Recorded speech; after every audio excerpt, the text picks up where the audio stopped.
श्री युगलचरणकमलोभ्यो नमः। श्री गुरुदेवाय नमः। श्रीमते निम्बार्काचार्य नमो नमः। रामाय रामभद्राय रामचन्द्राय वेदसे रघुनाथाय नाथाय सीताया पतये नमः। भवानी शंकरो वन्दे श्रद्धा विश्वासरूपिणो याभ्या विना न पश्यन्ति हि सिद्धाः स्वान्तस्त्वमीश्वरम्। अत्रितबलधामं हेमशैलावदेहं धनुजवनकुशाणं ज्ञानिनामाग्रगण्यं सकलगुणनिधानं वानराणामधीशं रघुपतिप्रियभक्तं वादजातं नमामि। भगवान श्री राम के चरणों में कोटि कोटि नमन। जो रघुकुल के आनंद देने वाले, धर्म की मर्यादाओं का पालन करने वाले और हमेशा सनातनियों को राह दिखाने वाले, यो कहो तो धर्म के सबसे बड़े आदर्श मेरे प्रभु राम के चरणों में कोटि कोटि नमन। भगवान की उस सुंदर छवि का ध्यान करता हूँ जो समुद्र के तट पर बैठे हुए हैं। समुद्र से ये कह रहे हैं कि मुझे राह दिखा दे, मेरी सेना उस पार जाना चाहती है तो मुझे राह दिखा दे। इसके लिए शांति से उस समुद्र के तट पर बैठे हुए हैं। उस भगवान के उस सुंदर छवि का वर्णन करता हूँ, ध्यान करता हूँ उस छवि का। तो भगवान के गुणों के ऊपर हम चर्चा कर रहे हैं। राम जी अयोध्या में विराजमान हो चुके हैं। ये सबसे बड़ी आनंद की और शांति की बात है, मन को सुकून देने वाली ये सबसे बड़ी बात है कि मेरे ठाकुर जी, मेरे राम जी अयोध्या में विराजमान हो चुके। हाँ, ये हमेशा याद रखना, अयोध्या तो झांकी है, मथुरा और काशी अभी बाकी है। अभी मथुरा और काशी का निर्णय आना बाकी है और उसके लिए भी हमें प्रयत्न करना होगा। सनातनियों को ऐसे ही जागरूक रहना होगा। सनातनियों, आपको यहाँ वहाँ के बहकावे से हटकर अपने धर्म की प्रचार के लिए, अपने धर्म की पालन के लिए हर प्रयत्न करना होगा। और ये हम सब मिलकर ही कर सकते। कोई अकेला इसका ठेका नहीं लेने, किसी ने लेकर नहीं रखा, या कोई अकेला ही करेंगे, हम घर में चाय पीते हुए देखते रहे, ये बात भी नहीं है। सबको मिलकर करना होगा। और जितने भी मुझे सुन रहे हैं सभी से कहूँगा, एक बार अवश्य ही रामलला के दर्शन करने आप जाए। आपको रामलला के अलावा और कुछ वहाँ नज़र नहीं आएगा। कण कण अणु अणु में राम ही नज़र आने वाले हैं। तो अवश्य ही जाए दर्शन करने। एक न एक बार अपने जीवन का एक फिक्स प्लान कर कर रखिए कि हमें रामलला के दर्शन करने जाना है अयोध्या। अब जब बन पड़े, क्योंकि पूरे सनातनियों के जो भी रोल मॉडल एक प्रकार का, वो रोल मॉडल मेरे प्रभु है पूरे सनातनियों के।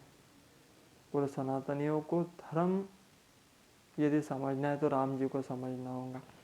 आपके जीवन में उदासी, बेईमानी, असत्य और लालच क्यों है, इसका कारण क्या है, कभी जानने का प्रयत्न करना कि आपके जीवन में जितनी भी बुराइयां है, जितने भी असत्य है, अपवित्रता है, इसका कारण क्या है। तो आप एक ही स्पष्ट एक शब्द में उत्तर दूंगा, आपके जीवन में धर्म नहीं है। धर्म का एक अर्थ नियम भी होता है, डिसिप्लिन आपके जीवन में आए, आपके जीवन में पवित्रता आए। जीवन में जैसे जैसे पवित्रता आने लगेंगी, धर्म फलीभूत होने लगेगा आपके जीवन में। पवित्रता कौन सी?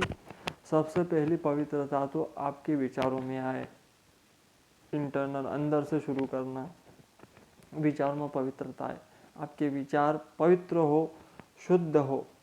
और उसके लिए क्या करना होगा, तो आपके घर की रसोई धर्म युक्त हो जाए। मैं बार बार ये बात कहता आया हूँ, धर्म यदि शुरू करना है तो मंदिर से मत करना, अपने घर के किचन से करना।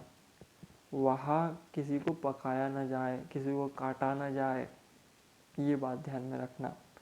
और ये सारी बातें जब व्यक्ति सुखी होता है तब उसे याद नहीं आती। आप जब सुखी हो, आनंदित हो, अपने जीवन को सेटल तरीके से जी रहे होंगे, घर में 50,000 इनकम है, आराम से रह रहे, एसी में जी रहे, कार में घूमना, ऐसे व्यक्तियों को धर्म, भक्ति, भगवान कुछ लेन देना नहीं है। उनको खाली सुबह न्यूज़ देखेंगे, एक चाय पिएंगे, अपने काम पर 10 बजे काम के नाम पर साइन करेंगे और 3-4 बजे घर को आते हुए मिलेंगे। ऐसे व्यक्तियों को धर्म याद नहीं आता। हाँ, याद कब आता है? जब नौकरी छूट जाए, गाड़ी बिक जाए, फ्लैट बिक जाए, भगवान न करे ऐसा हो, लेकिन मैं उस कंडीशन की बात कर रहा हूँ। आज तो आप ठीक हो, समय परिवर्तनशील है, ये कब बदल जाएगा इसका कह नहीं सकते। चाणक्य नीति में लिखा है, चला लक्ष्मी चला प्राण, चला जीवित मंदिरे, चला चले तू निश्चल, धर्मो एको ही निश्चल। ऐसा श्लोक है, अभी मेरे दिमाग से पूरा नहीं आ रहा, लेकिन लक्ष्मी चंचल है, एक जगह नहीं रुकेंगे। इसका मतलब आप जिस कंडीशन में इस वक्त हो, आप यदि दरिद्र भी हो तो याद रखना ये कंडीशंस हमेशा नहीं रहेंगी। आप यदि धनवान भी हो तो याद रखना ये कंडीशन हमेशा नहीं रहेंगी। तो क्या करे, धनवान क्या करे और गरीब क्या करे? एक ही काम, सत्कर्म करे। आपके पास जो है उसे यदि बढ़ाना चाहते हो तो उसे बांटना होगा, क्योंकि विस्तार बांटने से ही हो सकता है। मैं सोचकर नहीं आता, लेकिन ठाकुर जी बुलवा रहे हैं, यदि विस्तार करना चाहते हो अपना तो बांटना होगा। फिर वो क्या है? आपके पास जो है वो ज्ञान हो सकता है, वो कोई अच्छी आदत, कोई स्किल हो सकती है। कई लोगों को अलग अलग स्किल आती है, तो वो क्या करते हैं, कुछ स्टूडेंट तैयार कर लेते हैं भविष्य में, क्योंकि वो जानते हैं वो कब तक रहेंगे उन्हें भी नहीं पता।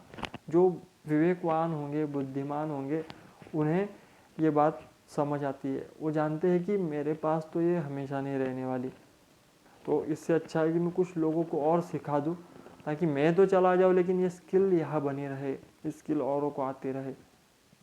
तो पुराने जो विद्याएं हैं वो इसी प्रकार से हम तक आई है। तो बांटने से बढ़ेगा, वो कुछ भी हो, धन हो, विद्या हो, ज्ञान हो, कोई भी चीज़ हो, उसे बांटने से बढ़ाया जा सकता है। तो समय एक जैसा नहीं रहेगा, समय परिवर्तनशील है।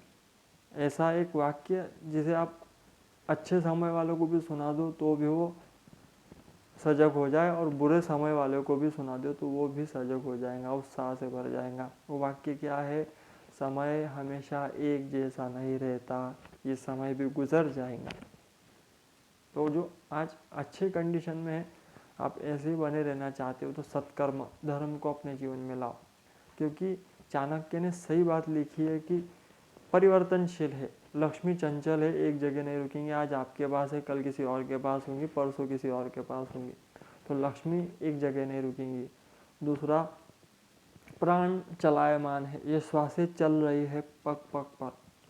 श्रीमद् भागवत में लिखा है, काल व्याल मुखग्रास त्रास निर्वाण शहे तवे, श्रीमद् भागवतम शास्त्रम कलो कीरेन भासितम। मतलब ये जो काल रूपी ग्रास है हमारे तरफ पल पल आता जा रहा है, ये मुंह फाड़ के हमारे तरफ आ रहा है, ये क्षण, ये पल वो हमसे कम कम कराता चला जा रहा है। जितने श्वासें आप लिख कर लाए हो उतने ही लोगे, एक भी एक्स्ट्रा नहीं ली जा सकती। या ऐसा नहीं है कि 1 करोड़ श्वासें लिखा कर लाए हो और आप 2 करोड़ ले लो, ऐसा संभव ही नहीं है। जितनी लिखी है उसने उतनी ही मिलेंगी। हाँ, योगी लोग इसमें भी एक टेक्निक बताते हैं, किसी को लंबा जीने का यदि शौक हो, अपनी आयु को कोई बढ़ाना चाहता, पता नहीं राम जी मुझसे बुलवा रहे, लेकिन आयु को बढ़ाना है, अपनी उम्र को बढ़ाने का शौक है। कई लोग चाहते हैं मैं जल्दी न मरूं, या कई लोगों का कहना है 100 तो पूरे ही करूं। तो ऐसे व्यक्ति को प्राणायाम का आधार लेना चाहिए। नित्य प्राणायाम करने वाला व्यक्ति अपनी श्वासें कम खर्च करेगा। शिव पुराण अनुसार उसके श्वासें कम खर्च होंगी तो उतनी आयु ज़्यादा जिएगा, ऐसा मान्यता है। तो आप नित्य प्राणायाम करो, अपने श्वासों को, जो कंडीशंस आपकी चल रही है कंटिन्यूसली, कई लोगों की श्वासें चल रही है तो वो श्वासें कम ली जाएंगी जब वो प्राणायाम करेगा। तब वो बार बार श्वास नहीं लेगा। और दूसरी बात, अत्याधिक सोना, अत्याधिक भोजन करना, अत्याधिक मैथुन करना, गरुड़ पुराण में लिखा है, इन आदतों को छोड़ना होगा। जिसे भी लंबी आयु की इच्छा हो उस व्यक्ति को इन आदतों को कम करना होगा। अत्याधिक सोने में श्वास ज़्यादा खर्च होती है, मैथुन में खर्च होती है, भोजन में खर्च होती है। इसलिए गरुड़ पुराण कहती है अत्याधिक भोजन करने वाला भी अल्पायु ही होगा, ज़्यादा खाते रहने वाला अल्पायु होता है। तो ये बात ध्यान रखना, जिन्हें भी लंबी उम्र की इच्छा हो, लंबा जीना हो, ये कार्य अवश्य करें। हाँ, मेरे हिसाब से आज की कंडीशन में एक बात और लागू होती है, थोड़ा सा ऑयल कम लिया करो। ये ऑयल आपके हार्ट को डैमेज करता है, तो ऑयल कम यूज़ हो और बदल बदल के तेल खाया करो। कभी सूर्यफूल का खा लिया, कभी सोयाबीन का खा लिया, कभी शेंगदाने का, अलग अलग चीज़ों का, जितने भी प्रकार के, अब मुझे नाम कुछ याद नहीं, मैं कोई रसोइया नहीं हूँ। तो जो जो अलग अलग प्रकार के तेल मिलते हैं वो खाया करो। एक ही प्रकार का तेल खाओगे तो हार्ट डैमेज होगा, और ज़्यादा खाओगे तो भी होगा। तो अवश्य ये कार्यों को ध्यान रखें, जिन्हें लंबी आयु की इच्छा हो वो अवश्य करें। हाँ, इसमें से वीडियो कट करके आपको भी मिल जाएगा जिन्हें सुनना हो। तो ये समय चलायमान है, चलता रहेगा। तो इस समय को जो इस पल में हमें प्राप्त है, हम उसका सदुपयोग करें। भगवान राम वनों के उन दिनों में अपना समय काट सकते थे, यदि काटने को आते तो बहुत समय था उनके पास, लेकिन उन्होंने इस समय को बनाया। हम क्या करते हैं, हमारे समय को हम गंवाने में लगे हुए, कहाँ खड़े रह गए, गपशप कर ली, 2-3 घंटे चले गए, कहाँ टाइम पास कर लिया, कहाँ रील्स देखने बैठ गए तो 2 घंटे उसमें निकल गए, कहाँ कुछ करने गए तो उसी में लगे रह गए। तो ऐसे कार्य, ऐसा नहीं कि स्किल इम्प्रूवमेंट के लिए समय ना दे, उसमें अवश्य दे, क्योंकि आपकी स्किल इम्प्रूव होने के लिए आपको सबसे ज़्यादा ज़रूरत है। उससे आप दुनिया का मार्गदर्शन कर सकते हो अपनी स्किल के द्वारा। तो उसके लिए समय देना अलग बात है, लेकिन आप फालतू की चीज़ों में जो समय बर्बाद कर रहे हो, उस समय को परमात्मा के ध्यान में, भजन में, जप में लगाओ। अच्छा खाना होगा, धर्म की शुरुआत यहाँ से होगी। अच्छे खान पान से धर्म की शुरुआत होगी, अच्छा सुनने से धर्म की शुरुआत होगी, भगवान का नाम जपते रहने से धर्म की शुरुआत होगी। तो इन कार्यों को अवश्य ही करें।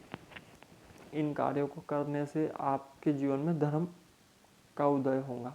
राम जी को पढ़ो, सुनो, क्योंकि राम जी की कथा, ये कथा तो हर कोई गाता है। शिव जी भी इस कथा का नित्य रामचरितमानस सुनने वाले यदि कोई है तो भगवान शिव है।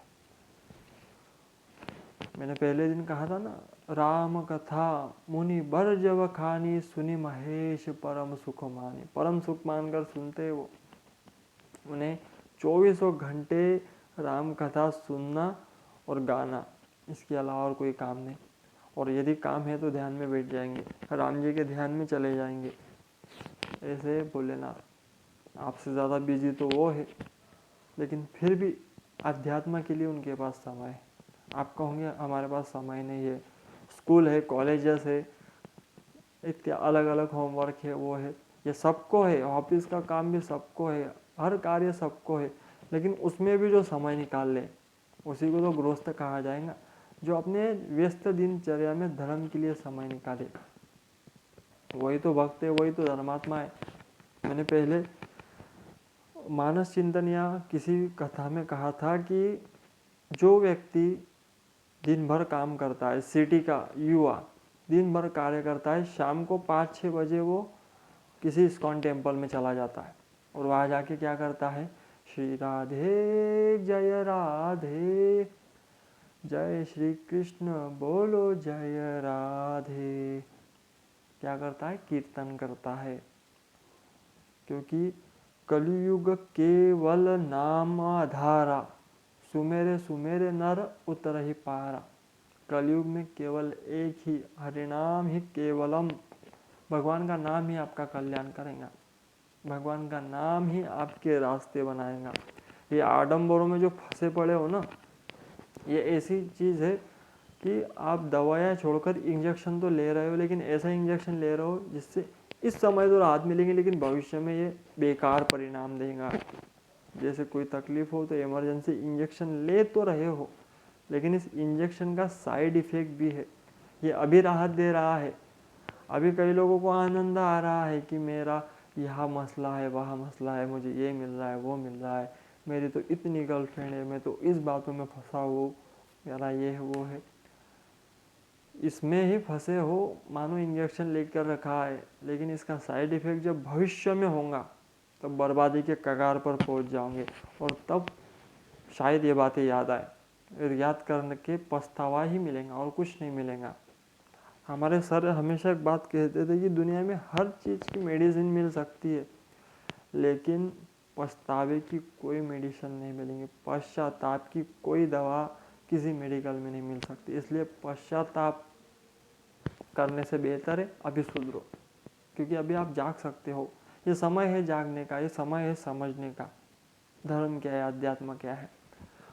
युवा वर्ग में उत्साह अत्यधिक देखा गया है, मैं भी युवा ही हूँ इसलिए ये बातें कहता हूँ।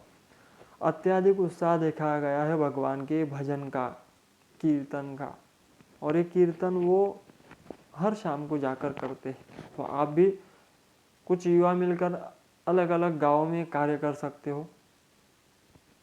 अपने गांव में कहीं भगवान का मंदिर हो, ठाकुर जी का मंदिर हो, तो शाम को जिसे ढोलक आती हो ढोलक बजाए, जिसे मंजीरा आता है मंजीरा बजाए, किसे गाना आता है वो गाए, और क्या गाए तो भगवान का कीर्तन करे आधे से 1 घंटा, और बाकी जो है वो तालियां बजाते हुए चक्क नाचे।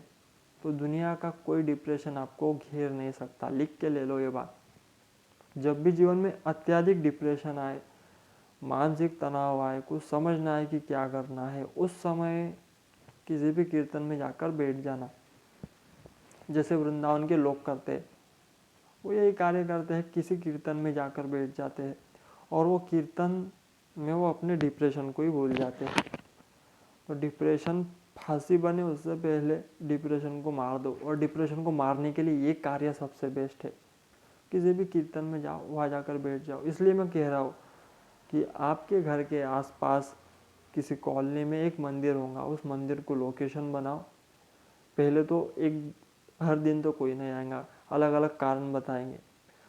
सैटरडे टू सैटरडे शुरू करो, फिर एक एक दिन बढ़ाते चलो, फिर संडे को भी रखो, सैटरडे को भी रखो। इससे माइंड फ्रेश हो। ऐसे ऐसे कीर्तन, ऐसे ऐसे भजन लेकर आओ और झूम से गाओ, तो उससे आपको भी आनंद आएगा, सामने वाले को भी आएगा। ये कार्य वही कर सकता है जिसकी आध्यात्म में रुचि हो, और जो ये मेरी बात को समझ रहा हो वही ये कार्य कर सकता है।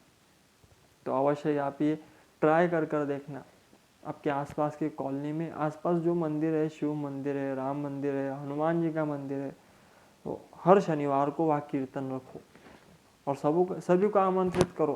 खासकर अपने एज के लोगों को अवश्य ही बुलाए, और वहाँ हनुमान चालीसा का पाठ रखे, उसके बाद कीर्तन करे, 2-3 मस्त भजन गाए, नाचे झूमे, तो उससे आपका डिप्रेशन दूर होगा। आप कहोगे कि ये डिप्रेशन तो गाने सुनकर भी दूर हो सकता है, तो नहीं हो सकता। हर चीज़ की एक वाइब्रेशंस होती है। आप जो गाना सुनते हो उसकी वाइब्रेशन, उसके थॉट प्रोसेस 90% तो नेगेटिव ही है। मरने और मारने वाली बात है गानों में, और भगवान के भजन में क्या है, आनंद है। आनंद क्यों? क्योंकि उसमें भगवान का नाम है, और कलयुग में भगवान का नाम कल्याण करेगा, किसी और का नाम नहीं, केवल भगवान का नाम आपका कल्याण करेगा। तो भगवान का नाम जपने के लिए आपको कीर्तन करना चाहिए, जप करना चाहिए। आपके जीवन में धर्म आए इन्हीं प्रकार से, उसके लिए पवित्रता लानी होगी, और पवित्रता घर के रसोई से आएंगी। पहले आहार शुद्धि, सत्व शुद्धि। आहार शुद्ध हो जाएगा तो आपका कर्म शुद्ध हो जाएगा, विचार शुद्ध हो जाएंगे, और विचार शुद्ध हो गया तो कर्म शुद्ध होंगे, और कर्म शुद्ध हो जाए तो आपका भाग्य अपने आप बदल जाएगा। क्योंकि आप जैसा विचार करते हो, जैसे कार्य करते हो, आपके जो ग्रह है वो भी प्लैनेट में वैसे ही घूमते रहते हैं, वैसे ही कार्य आपसे करवाएंगे। यदि आपका विचार सटीक है, स्पष्ट है, कर्म सटीक स्पष्ट है तो कोई ग्रह कितना भी खराब हो आप पर उसका बुरा असर नहीं होगा, वो आपको डाउन एंड डाउन नहीं लेकर जाएगा, क्योंकि आपका कर्म सही है, आपकी भक्ति सही है, आपका अध्यात्म सही है, आपके जीवन में धर्म है, तो आपको गिरा नहीं सकता, हरा नहीं सकता। तो भगवान राम का पहला गुण है क्षमा। दूसरा, पहले तो मैंने बता दिए कल, लेकिन आज भगवान राम का दूसरा गुण क्षमा। 10 लक्षण बताए गए हैं गुरुति। क्षमा दमस्तेयम शौचमिंद्रिय निग्रह धीर विद्या सत्यम क्रोधो दशकम धर्म लक्षणम। 10 लक्षण बताए गए हैं धर्म के, उसमें से दूसरा गुण है क्षमा। भगवान राम क्षमा करना जानते हैं, सहजता से, शांति से क्षमा करना जानते। अरे मैं तो यहाँ तक कहता आया हूँ कि रावण यदि सीता माता को लेकर राम जी के शरण आ जाता, ऐसा सुग्रीव ने भी पूछा राम जी से। राम जी से सुग्रीव पूछता है कि प्रभु हम रावण से युद्ध कर रहे हैं, लेकिन रावण यदि शरण आ जाए कि माता सीता को लौटा दे और शरण आ जाए तो आप उसे क्या करेंगे? आप उसे लंका का राज्य देंगे? बोले नहीं, मैं उसे लंका का राज्य नहीं दूंगा, मैं उसे अपनी अयोध्या का राज्य दे दूंगा, क्योंकि विभीषण मेरे शरण में आया है तो मैंने प्रतिज्ञा की है कि विभीषण लंका का राजा बनेगा और मैं रावण को अयोध्या का राजा बना दूंगा। और फिर भरत जी का क्या? तो बोले मैं भरत को अपने साकेत का राजा बना दूंगा। और फिर प्रभु आप कहाँ राज करेंगे? तो राम जी बड़ा सुंदर सा उत्तर देते हैं। राम जी कहते हैं कि मुझे राज करने की आवश्यकता क्या है? मैं तो अपने भक्तों के हृदय पे राज करता हूँ, मैं अपने भक्तों के हृदय में राज करता हूँ, इसलिए मुझे आवश्यकता नहीं है। भगवान राम क्षमा कर देते रावण को यदि रावण आ जाता तो, क्योंकि विभीषण को शरण देने वाले प्रभु सारे वानर कहते कि प्रभु आप कहो, ये उनका कोई दूत लगता है, ऐसा लगता है कि ये हमारी जानकारी लेने इसी वक्त क्यों आया शरण? पहले भी आ सकता था। राम जी के मंत्री भी बड़े एक से बढ़कर एक थे, वो कह रहे थे कि अभी क्यों आया, ये पहले भी आ सकता था, तो इसे हम दबोच लेंगे, बांध कर रखेंगे।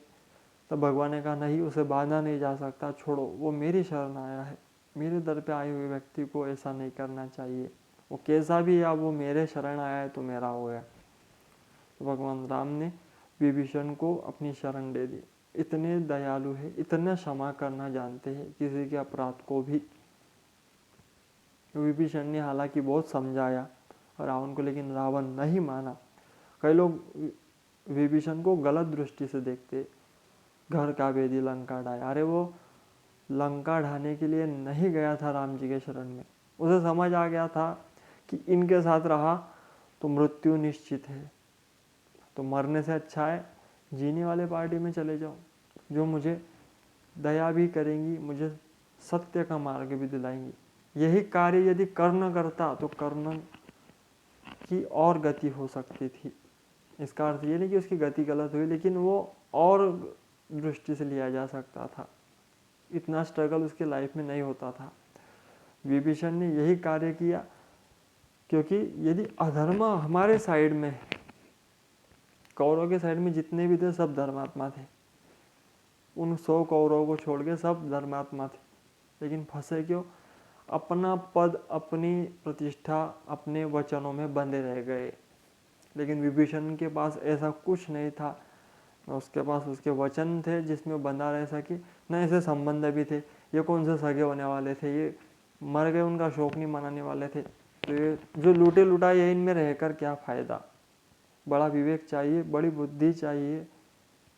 वर्णन आता है मानस में, जिस समय रावण विभीषण को लात मार रहा था, उसने अपने भाग्य को ही लात मार दी। लंका केवल विभीषण की वजह से सुरक्षित थी, लेकिन विभीषण को ही लात मार दी तो अब काम तमाम हो गया, अपने भाग्य को ही लात मार दी।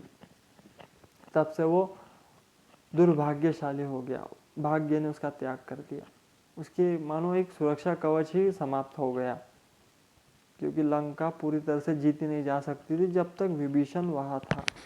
क्योंकि वो राम जी का भक्त था। उसने अपने दोनों द्वारों पर लिख रखा था, एक तरफ रा एक तरफ म, राम लिख रखा था, वर्णन करते हैं विद्वान लोग। तो ऐसा व्यक्ति जो राक्षसों के बीच में रह रहा है, राक्षसों की सुन रहा है, लेकिन जपता क्या है? राम नाम।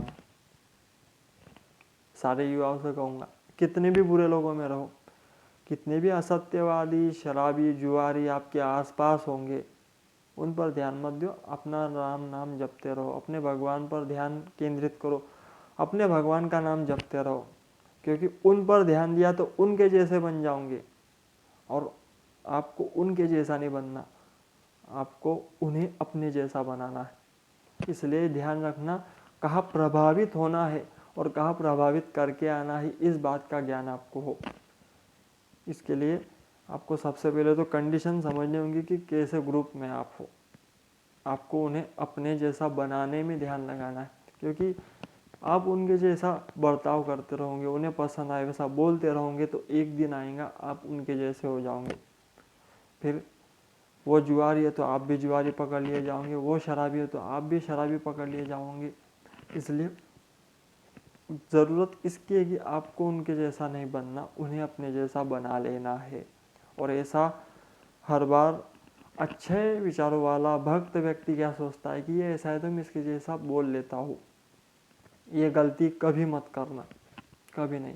एडजस्ट करना है तो उसे करना पड़ेगा, आपके जैसा बनना है तो वो बनेगा, क्योंकि आपको उसके जैसा बनने की ज़रूरत नहीं। हम क्या करते हैं, जो सरल लोग होते हैं वो क्या करते हैं, ये ध्यान से सुनो, वो सामने वाले के जैसा बोलने लग जाते हैं, सामने वाले की तरह रहने लग जाते हैं, वो जैसा बोलाता है, वो जैसा करता है वैसे करने लग जाते हैं, उसे कंपनी देने के लिए या फिर उसे अच्छा लगे इसके लिए। सबसे पहले तो ऐसों का त्याग कर देना चाहिए। नहीं त्याग कर सकते तो उसे अपने जैसा बनने पर मजबूर कर दे। एक दिन वो आए जब वो भी राम नाम जपे, एक दिन वो आए जब वो भी राधे राधे बोले। और मैं शुरू से कहता है, जब भी कॉल करो किसी को तो हेलो हाय बोलने की जगह ह पर राधे राधे बोला करो, जय श्री राम बोला करो। 2 महीने ऐसा कार्य कर कर देख लो, केवल 2 महीने। तीसरे महीने में जो भी आपको कॉल करेगा सामने से जय श्री राम बोलेगा, वो कोई भी हो, वो जय श्री राम बोलेंगे आपको। आप केवल 2 महीने ऐसा कार्य कर कर देख ले, तो सामने वालों को इस बात की आदत हो जाएगी आपके सामने। उसे समझ जाएगा कि नहीं ये अपने क्वालिटी का नहीं है, इसे अपने को जय श्री राम बोलना पड़ेगा, इसे राधे राधे बोलना पड़ेगा।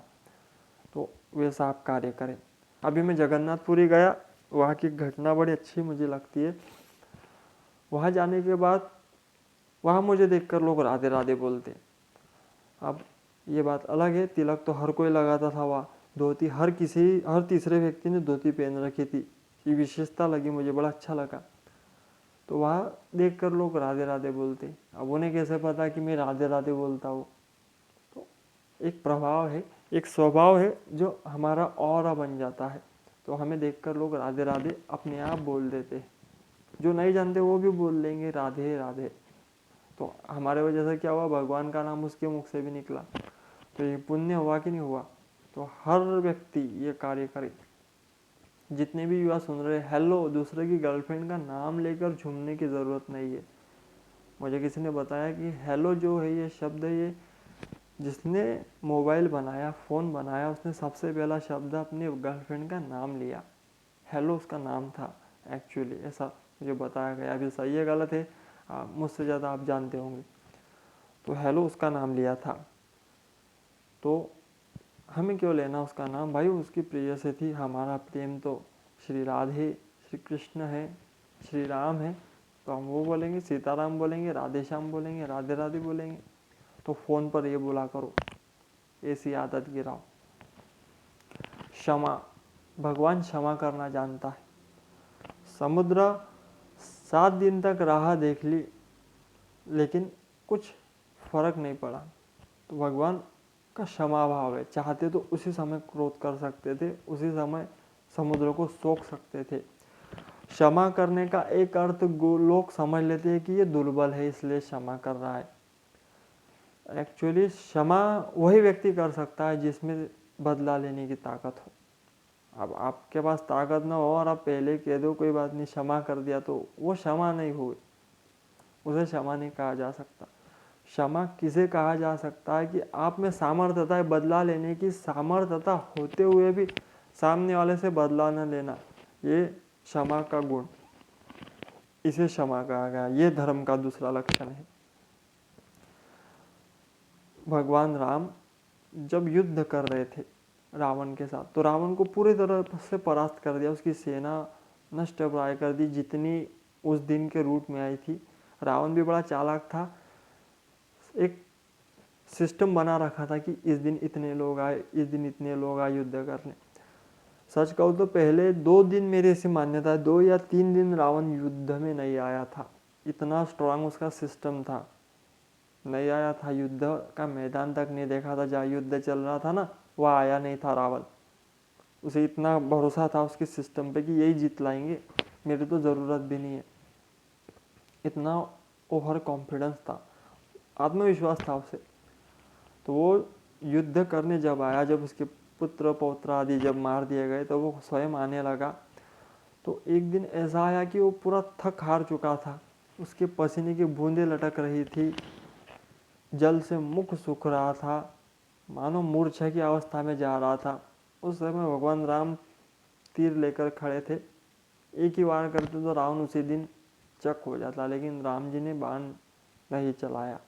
राम जी ने कहा, रावण महाराज लगता है आप थक चुके हो, आपका कंठ सूख रहा है, आपको विश्राम की आवश्यकता है, इसलिए आप युद्ध मैदान से जाइए, मैं आपको अनुमति देता हूँ, आप कल पुनः युद्ध में आइए और मुझसे युद्ध कीजिए, आज का युद्ध में यही विराम करता हो। तो भगवान का जब ऐसा कहना हुआ तो एक भी वार नहीं हुआ। अब सारे वानर तो ये सोचने लगे कि ये क्या है, आजकल क्या होता था, कहते इनकी मिली भगत लग रही है, अरे वार है सामने पड़ा हुआ है, निस्तेज उड़ा दो इसे अभी। लेकिन नहीं, राम जी का दयालु स्वभाव, क्षमा, क्षमा करना, क्षमा कर दिया जा, चाहते तो उसी क्षण रावण का वध हो जाता, इतने दिन की झंझट ही ना पड़ती, रावण को तभी खत्म कर सकते थे, लेकिन नहीं किया। रावण से कहा जाओ आप कल आना, अब थक चुके हो।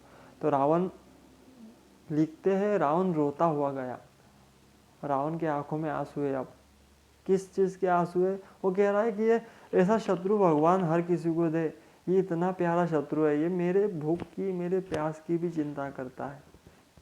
उसकी आंखों से, उसे 10 आंखों से पानी आ रहा था, रो रहा था। मंदोदरी से कहता है ऐसा शत्रु भगवान सबको दे, सबको दे।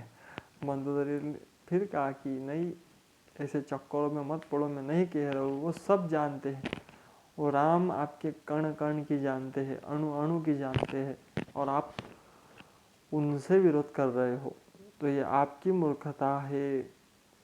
बोले मुझे ज्ञान मत सिखा, अभिमान हर बार सामने आता है। रावण विश्राम करने लग गया। तो राम जी का ये कहने की बात यही है, मैं पूरा लीला नहीं सुना रहा है, पूरा चरित्र नहीं सुना रहा, लेकिन मैं ये बात कह रहा हूँ कि राम जी का गुण है क्षमा करना। क्षमा करना ये व्यक्ति के अंदर एक गुण होना चाहिए। एक कहानी मुझे याद आ रही थी कि एक समय की बात है, एक व्यक्ति बड़ा चिल्ला रहा था घर में, क्रोध कर रहा था, और उसका छोटा सा बच्चा था, वो दवाई की बोतल से खेल रहा था। अब वो जल्दी जल्दी में ऑफिस जाने के लिए उसका ध्यान था, उसकी पत्नी टिफ़िन तैयार कर रही थी।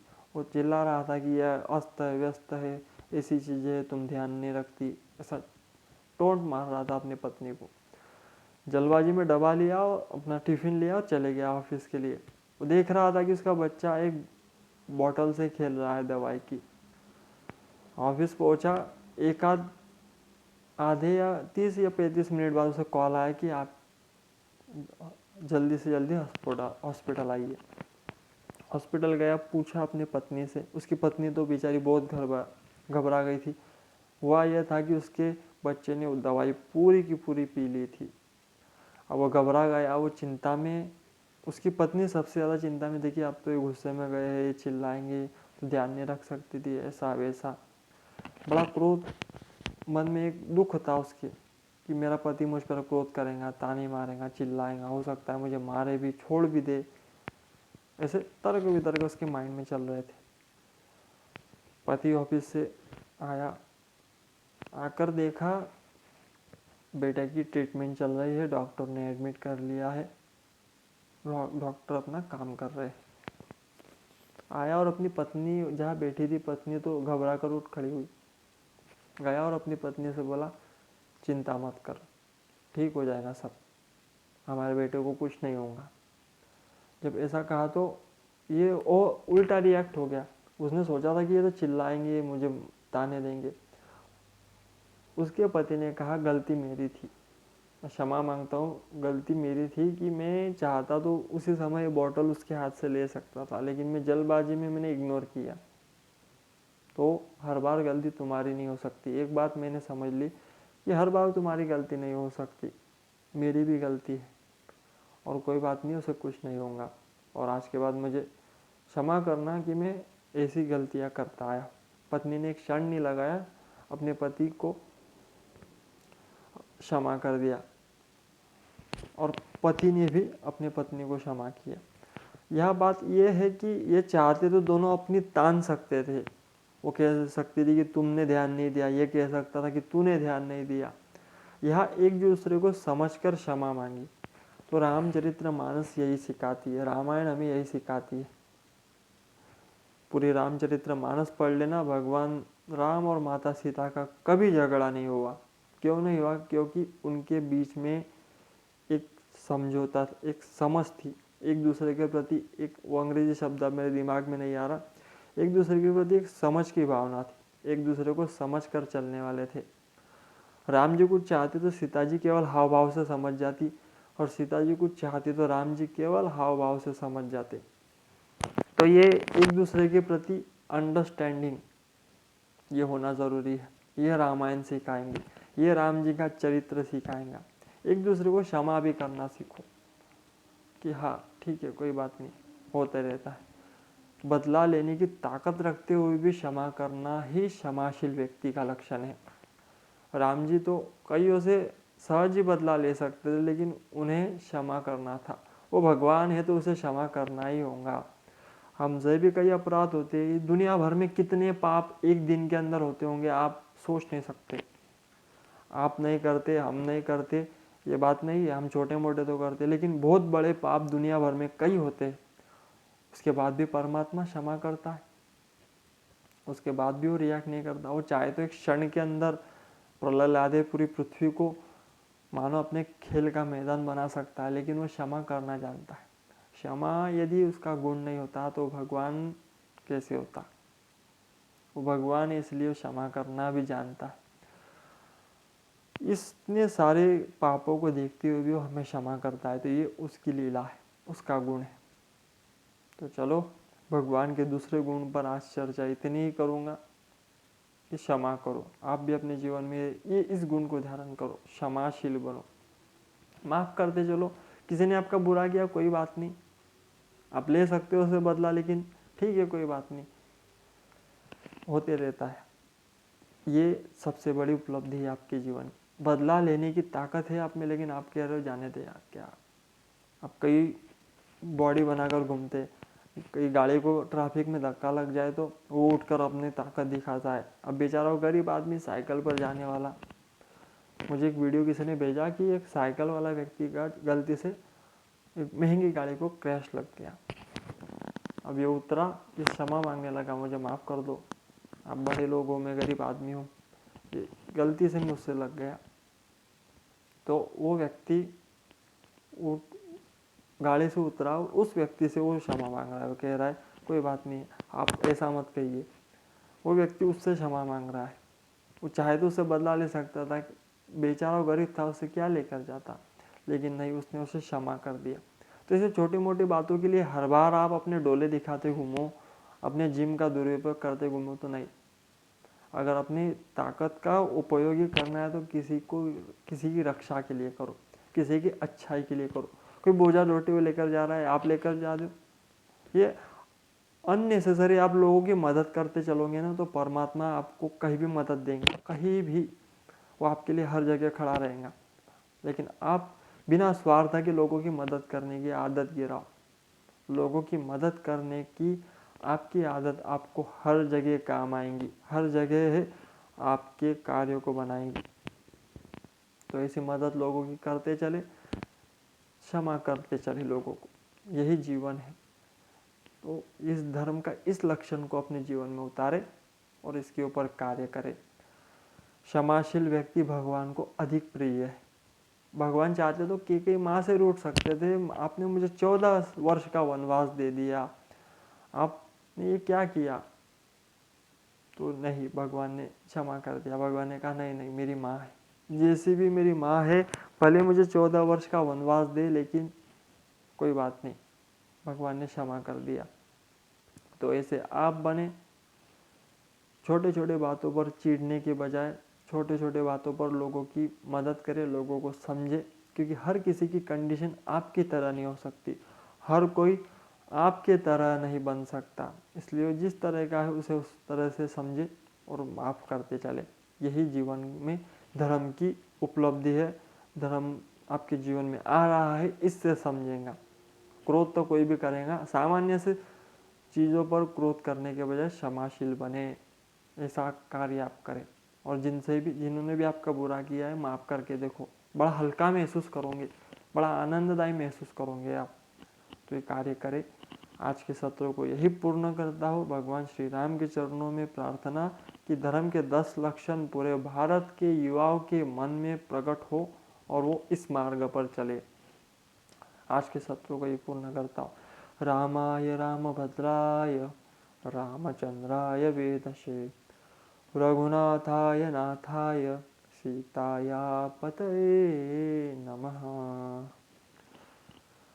सभी को राधे राधे।